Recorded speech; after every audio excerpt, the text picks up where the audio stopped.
Hello बच्चों, तो आज हम लोग वे सभी प्रश्न को देखने वाले हैं जो हम लोग के 9th क्लास के विज्ञान सब्जेक्ट में आने वाले हैं। ठीक है ना। तो ये आपका उस पर आधारित मॉडल प्रश्न पत्र है और इसी तरह के आप लोग के प्रश्न जो है एग्जाम में आएंगे।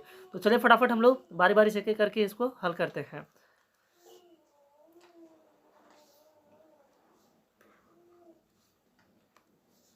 देखिए, पहला क्वेश्चन है, एक वस्तु r त्रिज्या के वृत्ताकार पथ में घूम रही है। आधे वृत्त के बाद उसका विस्थापन होगा। तो देखिएगा, इसको समझिए कि एक वृत्त है और इस वृत्त के जो है वृत्ताकार पथ पे घूमना है और आधे के बाद, यानी कि यहाँ से हम शुरू किए तो यहाँ से हम घूमते घूमते फिर से आए और यहाँ पर आ गए। तो ये तो हमारा इस तरह से दूरी हो जा रहा है, ये इस तरह से दूरी हो गया। विस्थापन क्या होगा, मान लीजिए ये ए बिंदु है और ये बी बिंदु है, तो यहाँ से यहाँ तक के जो दूरी होगा यही ना होगा विस्थापन। तो विस्थापन हम लोग के यहाँ पर r त्रिज्या इसका दिया गया है, यानी कि केंद्र से लेकर के यहाँ से यहाँ तक के बीच की दूरी कितना है, r है, और यहाँ से यहाँ तक की दूरी क्या है, r है। तो a और b का दूरी कितना हो जाएगा, टोटल 2r हो जाएगा, यानी कि हमारा जो 2r ऑप्शन नंबर सी है सही हो जाएगा। चलिए नेक्स्ट क्वेश्चन की ओर आगे बढ़ते हैं हम लोग। दूसरा क्वेश्चन देखिए, कर रहा है कि वेग में प्रति सेकेंड परिवर्तन की दर कहलाती है। तो क्या कहलाती है, तो त्वरण कहलाएगी, ऑप्शन नंबर डी। वेग में परिवर्तन प्रति सेकेंड की दर जो होता है उसे क्या कहते हैं हम लोग, त्वरण। तीसरा क्वेश्चन देखिए क्या कह रहा है। तीसरा क्वेश्चन है, निम्न में किसकी एसआई मात्रक मीटर प्रति सेकेंड स्क्वायर है। तो ये किसका होता है, त्वरण का। किसका, त्वरण का। नेक्स्ट क्वेश्चन की ओर आगे बढ़ते हैं हम लोग। फोर्थ नंबर कह रहा है, दूरी समय ग्राफ का ढलान किसका मान बताता है। दूरी समय ग्राफ का ढलान किसका मान बताता है। तो ये हो जाएगा वेग का। किसका, वेग का। फोर्थ नंबर हो जाएगा वेग। सो ठीक कर दे रहे हैं, वेग हो जाएगा ऑप्शन नंबर सी। चलिए फिफ्थ नंबर हम लोग क्वेश्चन देखते हैं।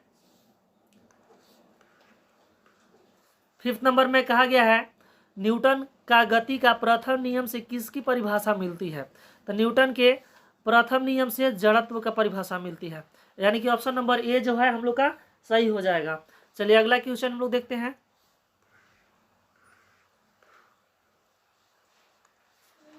अगला प्रश्न है, किसी पिंड का जड़त्व निर्भर करता है, माने किस पर निर्भर करता है। ए में है वस्तु के त्वरण पर, बी में वस्तु का द्रव्यमान पे, सी में है वस्तु का वेग पे, और डी में है वस्तु का आकार पर। तो इसका ऑप्शन नंबर जो है बी सही हो जाएगा, वस्तु के द्रव्यमान पर। चलिए आगे क्वेश्चन देखते हैं। अगला है, न्यूटन की गति का कौन सा नियम बल का परिभाषा देता है। तो जो है डायरेक्ट आप याद रख लेंगे कि दूसरा नियम जो है बल का परिभाषा देता है। ऑप्शन नंबर जो बी है ये सही हो जाएगा। नेक्स्ट क्वेश्चन की ओर हम लोग आगे बढ़ते हैं। देखिए क्वेश्चन है, 10 मीटर प्रति सेकेंड की गति से चलने वाला 5 किलोग्राम द्रव्यमान वाले पिंड का संवेग क्या होगा। तो देखिए संवेग बराबर, संवेग को पी से सूचित करते हैं ना, पी बराबर क्या होता है, एम वी, मास आएगा वेलोसिटी, यानी कि वेग।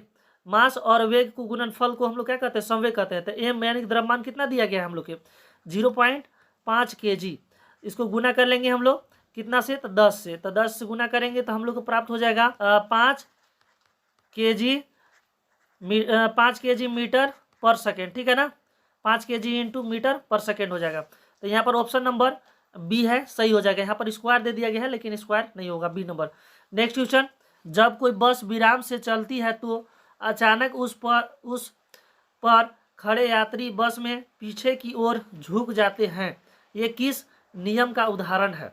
ए में है न्यूटन के गति के प्रथम नियम, बी में है दूसरा, सी में है तीसरा, और डी में है इनमें से कोई नहीं। तो ये होता है जड़त्व वाला नियम से, यानी कि प्रथम नियम से। तो कौन हो जाएगा सही, ए नंबर जो है हम लोग का सही हो जाएगा। 10 नंबर क्वेश्चन को आगे बढ़ते हैं। देखिए आगे दिया गया है, कार्य का एसआई मात्रक क्या है। कार्य का, तो कार्य का एसआई मात्रक होता है जूल। ऑप्शन नंबर जो सी है ये सही हो जाएगा, option number C joule. Next question देखिए, अगला क्वेश्चन है, चंद्रमा पर किसी पिंड का द्रव्यमान 40 किलोग्राम है तो पृथ्वी पर इसका भार कितना होगा। ठीक है ना। तो देखिए किसी का भी द्रव्यमान चांद पर है और उसे हम लोग पृथ्वी पर लाते हैं, तो जितना चांद पर द्रव्यमान होता है उतना ही पृथ्वी पर होता है, ठीक है ना। इसको ई से सूचित करते हैं अर्थ को, आई एम से मून को। और कि मून पर किसी वस्तु का द्रव्यमान जितना है उतना ही इसका ई पर हो जाएगा, ठीक है ना। द्रव्यमान बदलता नहीं है, भार रहता है तो भार बदल जाता है, ठीक है। तो चलिए हम लोग यहाँ पर दिया गया है, इसका द्रव्यमान दिया गया है। चंद्रमा पर कितना है 40 kg। तो 40 kg को हम लोग पहले नंबर भार में बदल लेते हैं। तो भार बदलेंगे कहाँ से, 9.8 से गुना कर देंगे।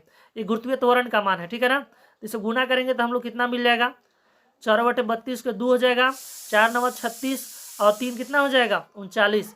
और एक यहाँ पर जीरो था, वो जीरो दे देंगे। कई अंक पर दशमलव था, एक अंक, एक अंक के बाद दशमलव दे देंगे। अब ये जो हमको आंसर प्राप्त हुआ है ये न्यूटन में प्राप्त हुआ है। 392 न्यूटन कहाँ पर दिया गया है, खोजिए इसको। बी नंबर ऑप्शन सही हो जाएगा। नेक्स्ट क्वेश्चन को आगे बढ़ते हैं हम लोग। अगला क्वेश्चन है, जब कोई पिंड कंपन करता है तो यह आसपास की हवा को संपीड़ित करता है और एक उच्च घनत्व क्षेत्र बनाता है, जिसे के रूप में जाना जाता है। तो इसे किस रूप में जाना जाता है, तो इसे संपीड़न के रूप में जाना जाता है। किस रूप में, संपीड़न। ऑप्शन नंबर डी हो जाएगा, ठीक है। नेक्स्ट क्वेश्चन की आगे बढ़ते हैं हम लोग। वह घटना जहां उत्पन्न ध्वनि परावर्तन के कारण पुनः सुनाई देती है वह क्या कहलाती है, तो वो क्या कहलाती है। ऑप्शन नंबर के अनुसार हम ऑप्शन से चलेंगे। पहला है व्यक्तिकरण, दूसरा है मृग तृष्णा, और सी है गुंज, और डी है अपवर्तन। तो इसे गुंज कहते हैं। ऑप्शन नंबर सी हो जाएगा सही। चलिए अगला क्वेश्चन की ओर बढ़ते हैं हम लोग। अगला है, निम्नलिखित में किस पदार्थ में कणों के बीच आकर्षण बल सबसे कम होगा।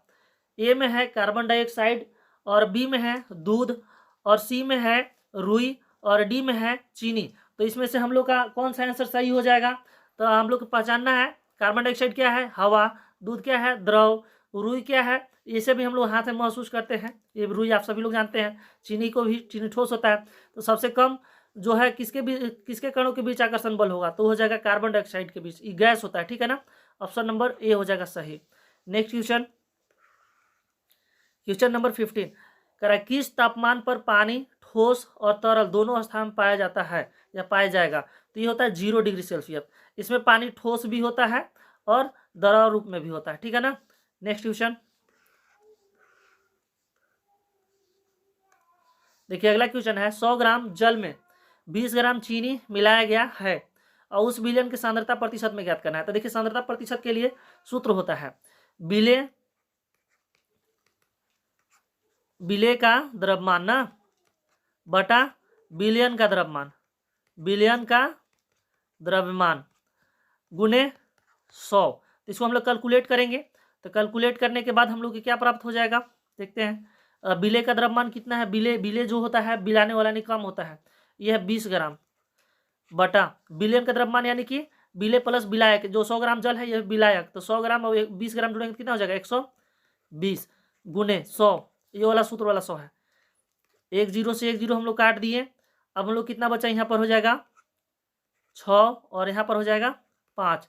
कितना हो जाएगा, 20 25 100 बटा 6। अब इसको हम लोग पूर्णांक में तोड़ेंगे, ठीक है ना।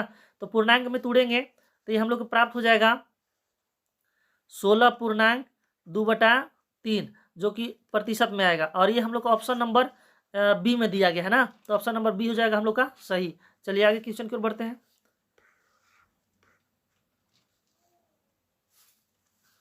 चलिए क्वेश्चन नंबर 17वां है, घनत्व का एसआई मात्रक क्या है। तो इसको हम लोग देखते हैं। ए में है न्यूटन, बी में है पास्कल, और सी में है केजी घन मीटर। तो ऑप्शन नंबर जो सी है सही हो जाएगा। 17वां के सी सही हो जाएगा। चलिए आगे देखते हैं। 18वां, दिए गए कौन गुणधर्म निलंबन का है, मतलब नीचे कुछ गुणधर्म दिया गया है और ये निलंबन का बताना है हम लोग के। ए में है यह समांगी मिश्रण है, और बी में है यह टिंडल प्रभाव नहीं दर्शाता है, सी में है यह एक विषमांगी मिश्रण है। तो यह जो है विषमांगी मिश्रण ही है। ऑप्शन नंबर सी हो जाएगा सही 18 के। नेक्स्ट क्वेश्चन की ओर आगे बढ़ते हैं हम लोग। 19 नंबर क्वेश्चन। 19वां कहा जा रहा है, कपूर और नमक के मिश्रण को किस विधि द्वारा अलग करते हैं या करेंगे। ए में है ऊर्ध्वापातन, बी में है वाष्पीकरण, सी में है क्रोमेटोग्राफी, और डी में है अपकेंद्रण। तो इसको ऊर्ध्वापातन विधि द्वारा अलग किया जाता है। ए नंबर सही हो जाएगा। 19 नंबर की हो गया। 20 हम लोग आगे क्वेश्चन देखते हैं। 20वां क्वेश्चन है, द्रव्यमान संख्या बराबर होता है। ए में है इलेक्ट्रॉन और प्रोटॉन की संख्या के योग के बराबर, और बी में प्रोटॉन और न्यूट्रॉन की संख्या के बराबर, और सी में है इलेक्ट्रॉन की संख्या के बराबर, और डी में है इलेक्ट्रॉन और प्रोटॉन की संख्या के बराबर। तो इसका राइट आंसर जो हो जाएगा प्रोटॉन और न्यूट्रॉन की संख्या के बराबर। तो इसका ऑप्शन नंबर जो है बी सही हो जाएगा। चलिए आगे बढ़ते हैं हम लोग। अगला क्वेश्चन है NH3 का आणविक द्रव्यमान क्या होगा। तो देखिए नाइट्रोजन की संख्या कितना होता है 7, और इसका द्रव्यमान कितना होता है 14 यूनिफाइड। तो हम लोग नाइट्रोजन यहाँ पर लिख लेते हैं पहले NH3, एन का एगो है एगो, इसका द्रव्यमान कितना होता है 14, और एक बाद H कितना है 3, यहाँ पर प्लस होगा ना, प्लस कैगो होता है हाइड्रोजन, कैगो है यहाँ पर 3 गो, और इसका द्रव्यमान कितना होता है 1। अब हम लोग इसको कैलकुलेट करेंगे, 14 एकम कितना हो जाएगा 14, और 3 एकम 3, 14 और 3 कितना हो जाएगा 17 यूनिफाइड। तो यहाँ पर 17 यूनिफाइड कहाँ पर है डी नंबर, ऑप्शन नंबर को डी नंबर सही हो जाएगा। चलिए नेक्स्ट क्वेश्चन बढ़ते हैं।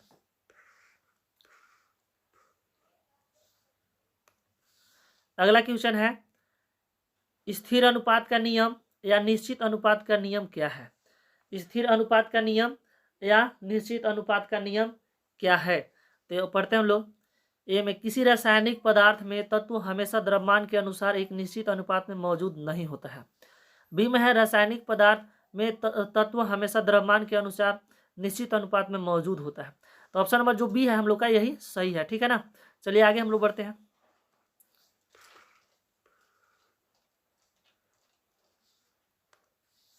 देखिए निम्नलिखित में से कौन 36 ग्राम जल का सही प्रतिनिधित्व करता है।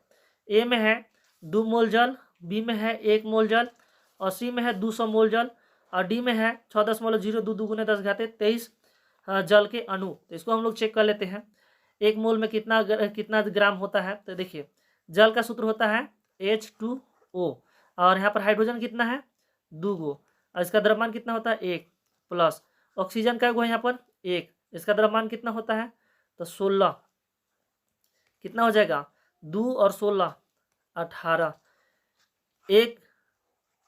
एक मोल में कितना ग्राम हो रहा है 18 ग्राम, ठीक है ना। तो 36 ग्राम में कितना मोल हो जाएगा 2 मोल। तो यानी हम लोग का ऑप्शन नंबर ए जो हो जाएगा सही हो जाएगा। नेक्स्ट क्वेश्चन की ओर आगे बढ़ते हैं हम लोग। देखिए यहाँ पर दिया गया न्यूट्रॉन पर खाली स्थान आवेश रहता है। तो देखिए इससे संबंधित जितने भी क्वेश्चन आएंगे इलेक्ट्रॉन प्रोटॉन न्यूट्रॉन से आपको बताते हैं आवेश से रिलेटेड। देखिए इलेक्ट्रॉन पर ऋण आवेश होता है, ठीक है ना, प्रोटॉन पर धन आवेश होता है, और न्यूट्रॉन पर कोई आवेश नहीं होता है, 0 आवेश, शून्य होता है, ठीक है ना। यहाँ पर किस पर पूछा गया है न्यूट्रॉन पर, तो ऑप्शन नंबर बी हो जाएगा सही, क्योंकि शून्य होगा ना। आगे क्वेश्चन पर बढ़ते हम लोग।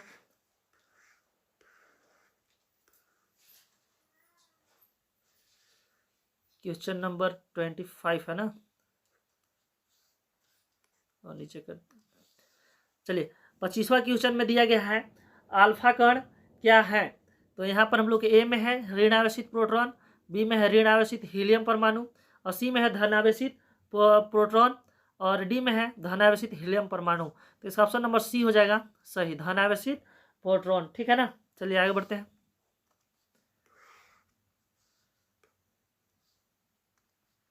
आगे है किसी तत्व के समस्थानिक के द्रव्यमान में अंतर खाली स्थान की भिन्न संख्या के कारण होता है। तो ऑप्शन नंबर ए में है न्यूट्रॉन, बी में है प्रोटॉन, और सी में है इलेक्ट्रॉन, और डी में है न्यूक्लियन। तो इसका जो ऑप्शन नंबर है ये हम लोग का सही हो जाएगा ए, यानी कि न्यूट्रॉन, ठीक है ना। ए नंबर में है न्यूट्रॉन, न्यूट्रॉन के कारण ही इन लोग में अंतर होता है, ठीक है, संख्या के कारण से, न्यूट्रॉन की संख्या के कारण से अंतर आता है। चलिए अगला क्वेश्चन।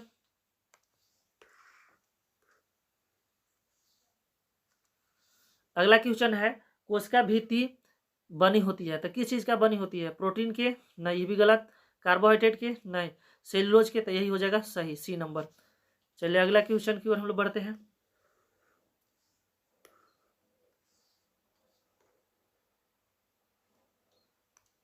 अगला है निम्नलिखित में से किस कोशिकांग को अपना डीएनए तथा राइबोसोम होता है। ए में है गाल्जी उपकरण, बी में है प्लेस्टिड, प्लेस्टिड के पास ही होता है, ऑप्शन नंबर जो हम लोग का बी है सही हो जाएगा। चलिए नेक्स्ट क्वेश्चन 29। 29 में है, किसी कोशिका में 16 क्रोमोसोम है, उस कोशिका में अर्धसूत्री विभाजन के फलस्वरूप बने संतति कोशिका में कितने क्रोमोसोम होंगे। देखिए अर्धसूत्री विभाजन से है इसलिए 16 यहाँ पर है, तो 16 के आधा कर दीजिए, कितना हो जाएगा 8। 8 कहाँ पर ही है, तो 8 हम लोग का है ए नंबर में, तो राइट आंसर हो जाएगा ए नंबर ऑप्शन सही हो जाएगा। चलिए अगला क्वेश्चन की ओर बढ़ते हैं हम लोग। ये इसका ऑप्शन हम लोग, चलिए यहाँ पर दिया गया है आकृति एक दिया गया है और इस आकृति को बताना है हम लोग के कि ये किसका आकृति है। ए में है पैरेन्काइमा, बी में है कैलेनकाइमा और सी में है स्क्लेरेन्काइमा और डी में है फ्लोएम। तो ये हम लोग का ऑप्शन नंबर ए हो जाएगा पैरेन्काइमा। ये जो है पैरेन्काइमा की आकृति है, ठीक है। नेक्स्ट क्वेश्चन मतलब होता है बादाम का छिलका किस ऊतक का बना होता है। ए में है पैरेन्काइमा, बी में है कैलेनकाइमा, सी में है स्क्लेरेन्काइमा और डी में है फ्लोएम। तो ये होता है स्क्लेरेन्काइमा, यानी कि सी नंबर ऑप्शन हम लोग का सही हो जाएगा। नेक्स्ट क्वेश्चन है मांसपेशियों को अस्थियों से जोड़ने वाले संयोजी ऊतक को क्या कहते हैं। ए में है अस्त्रायु और बी में है कंडरा और डी में है उपास्थि, सी में है और डी में है मांसपेशी। तो ये ऑप्शन नंबर जो है बी, यानी कि जो कंडरा है ये हम लोग का सही हो जाएगा, बी ऑप्शन। चलिए अगला क्वेश्चन देखते हैं।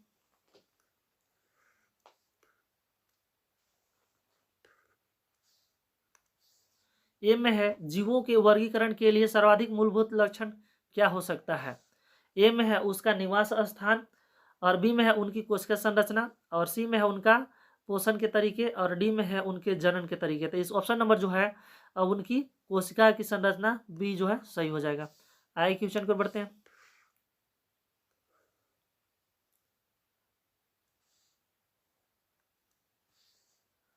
नीले हरित शैवाल किस वर्ग में आते हैं।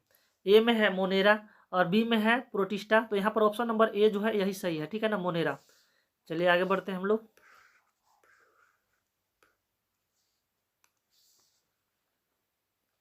जंतु जगत का सबसे बड़ा संघ कौन है। तो ए में है एनिलिडा, बी में है आर्थ्रोपोडा और सी में है मोल्स्का और डी में है इकाइनोडर्मेटा। तो यहाँ पर हम लोग का सही हो जाएगा आर्थ्रोपोडा, बी नंबर। चलिए नेक्स्ट क्वेश्चन।